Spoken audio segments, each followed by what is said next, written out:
American president Donald Trump മുന്നോട്ട് വെച്ച സമാധാന ഉടമ്പടി ഹമാസ് അംഗീകരിച്ചതോടെ ഇനി സമാധാനം എന്ന പ്രതീക്ഷയിലായിരുന്നു ലോകം.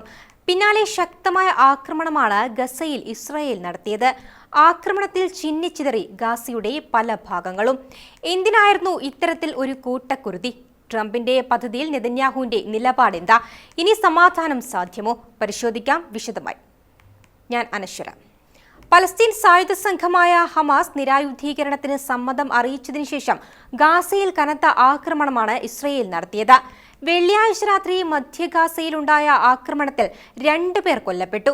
ഒഴിഞ്ഞുപോകാൻ ആവശ്യപ്പെട്ടതിന് ശേഷമാണ് ഇസ്രായേൽ ആക്രമണം നടത്തിയത്. ഗാസയിൽ ഹമാസിനെ നിരായുധീകരിക്കാനുള്ള US പ്രസിഡന്റ് ഡൊണാൾഡ് ട്രംപിന്റെ കരാറിനെ അംഗീകരിക്കുന്നതായി ഹമാസ് വൃത്തങ്ങൾ അറിയിച്ചിരുന്നു. കൈറോയിൽ നടന്ന മധ്യസ്ഥ ചർച്ചയിലാണ് ഘട്ടം ഘട്ടമായുള്ള നിരായുധീകരണത്തിന് ധാരണയായത്. ബോർഡ് ഓഫ് പീസിന്റെ നേതൃത്വത്തിൽ ഗാസയിൽ പുതിയ സർക്കാർ നിലവിൽ വരുന്നതിന് മുന്നോടിയാണിതെന്ന് ട്രംപ് പറഞ്ഞു. മുൻപ് ട്രംപ് മുന്നോട്ട് വെച്ച 20 നിർദ്ദേശങ്ങൾ അടങ്ങിയ ഗാസ സമാധാന കരാറിന്റെ 2ാം ഘട്ടമാണിത്.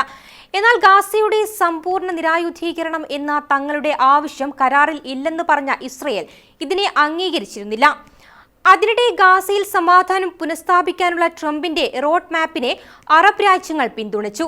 സൗദി അറേബ്യ, ജോർദാൻ, ഖത്തർ എന്നീ രാജ്യങ്ങളാണ് പദ്ധതിയുടെ പുരോഗതിയെ പിന്തുണയ്ക്കുമെന്ന് കാട്ടി സംയുക്ത പ്രഖ്യാപനം പുറത്തിറക്കിയത്.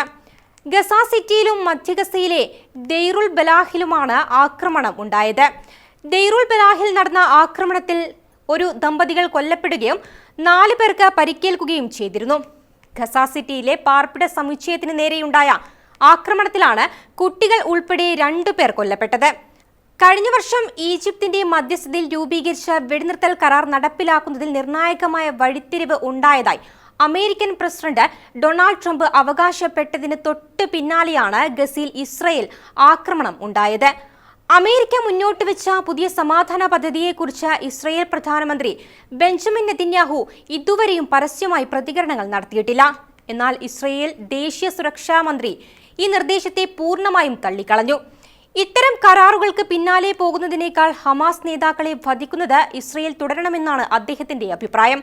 2023 ഒക്ടോബർ 7 ആരംഭിച്ച ഇസ്രായേൽ അധിനിവേശത്തിൽ ഗസയിൽ ഇതുവരെ 70,000-ത്തിലധികം പലസ്തീനികൾ കൊല്ലപ്പെടുകയും 23 ലക്ഷത്തോളം വരുന്ന ജനസംഖ്യയുടെ വലിയൊരു വിഭാഗം ഭവനരഹിതരാകുകയും ചെയ്തിട്ടുണ്ട്. 2025 ഒക്ടോബറിൽ ട്രംപ് പ്രഖ്യാപിച്ച വെടിനിർത്തൽ നിലവിലുണ്ടായിട്ടും അതിനുശേഷം മാത്രം 1000-ത്തിലധികം പലസ്തീനികൾക്കാണ് ജീവൻ നഷ്ടമായത്. ഗസയിൽ ഇസ്രായേൽ നടത്തുന്നത് വംശഹത്യയാണെന്ന് UN സമിതികളും ആംനസ്റ്റി ഇന്റർനാഷണലും കുറ്റപ്പെടുത്തുമ്പോൾ ഭക്ഷണവും മരുന്നും ഉൾപ്പെടെയുള്ള അടിയന്തര മാനുഷിക സഹായങ്ങൾ ലഭ്യമാക്കാൻ നിരായുധീകരണം ഒരു ഉപാധിയാക്കുന്നത് ക്രൂരമായ നടപടിയാണെന്നും വിമർശനമുയരുന്നുണ്ട്. ഇസ്രായേൽ ഹമാസ് യുദ്ധം വിശദമായി പരിശോധിക്കുമ്പോൾ ഇസ്രായേൽ സേന നടത്തിയത് സമാനതകളില്ലാത്ത കൂട്ടക്കൊലകളാണ്. പലസ്തീന്റെ മണ്ണിലേക്ക് അത്യാധുനിക റോക്കറ്റുകൾ അടക്കം ഉപയോഗിച്ചുള്ള തുടർച്ചയായ ആക്രമണമാണ് നടത്തിയത്. സ്ത്രീകളും പിഞ്ചു കുഞ്ഞുങ്ങളും കൂട്ടക്കൊലയ്ക്ക് ഇരയായി. ഗാസ ശവപ്പറമ്പായി മാറി. ആശുപത്രികൾ നിരന്തരം ബോംബാക്രമണത്തിന് ഇരയായി. നിരവധി ആരോഗ്യ പ്രവർത്തകരും സന്നദ്ധ പ്രവർത്തകരും കൊല്ലപ്പെട്ടു.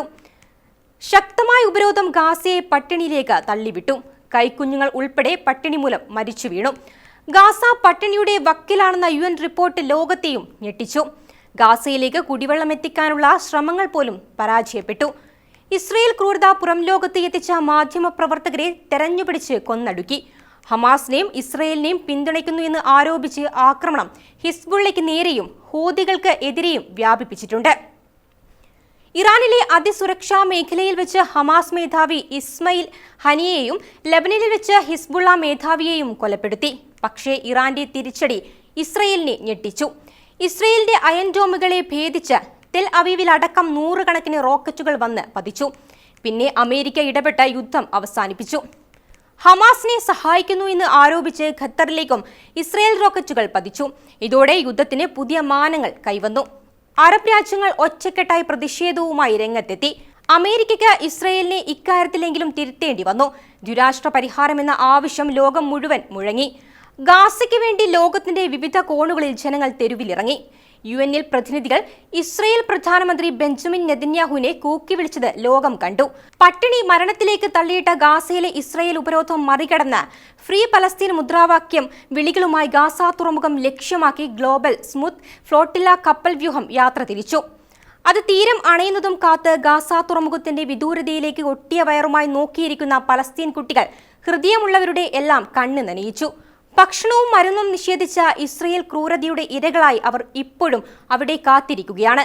ഏറ്റവും ഒടുവിൽ അമേരിക്കൻ പ്രസിഡന്റ് ഡൊണാൾഡ് ട്രംപ് മുന്നോട്ട് വെച്ച സമാധാന ഉടമ്പടിയിൽ പോലും പ്രതീക്ഷ വയ്ക്കുകയാണ് ലോകം.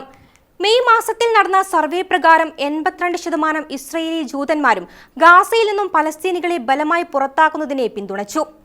ജൂണിൽ നടത്തിയ സർവേയിൽ 64% പേരും ഗാസയിൽ നിരപരാധികളായി ആരുമില്ല എന്ന് വിശ്വസിക്കുന്നവരാണ്.